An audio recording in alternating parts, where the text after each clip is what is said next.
It's important for every parent to know cannabis-induced psychosis is not just a bad high, it's brain damage. My son started using high-potency THC in 10th grade without my knowledge. He was a varsity hockey player, extremely social and so funny, academically strong, even taking college courses. His dream was to enlist in the US Air Force. 2 weeks before his enlistment date, he stopped using high-potency THC concentrates to pass the entrance exam, and then, bam! Everything changed. Seemingly out of nowhere, he began experiencing extreme paranoia. He thought I was after him with a 9mm gun. He had delusional thinking. In his head, he heard his senior class chanting, kill, and his last name.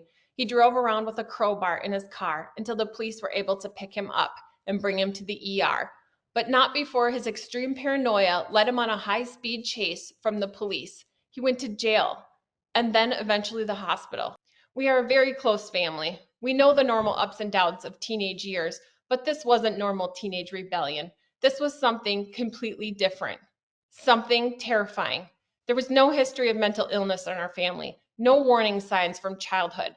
The doctor recognized it immediately and called it cannabis-induced psychosis. She explained that the presentation was different from someone with a genetic predisposition to schizophrenia.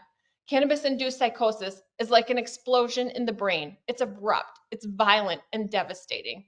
We thought it was a bad high that would wear off, but it was actually brain damage my son would never recover from. The THC also damages a part of the brain that allows people to recognize the illness. My son believed his reality was real, and we could not convince him otherwise. I can only relate this to what I have witnessed in an Alzheimer's patient, except that person was 90 and my son was only 18. The only immediate way to stop the delusions was to put him on antipsychotic medications. Even today, years later, his brain has not healed enough to get off these medications. Meanwhile, the marijuana industry continues to market their products as medicinal, but nothing is farther from the truth. Today's THC products resemble nothing of the weed of the 1970s. They can be nearly pure THC, and young people's brains are not equipped to handle it.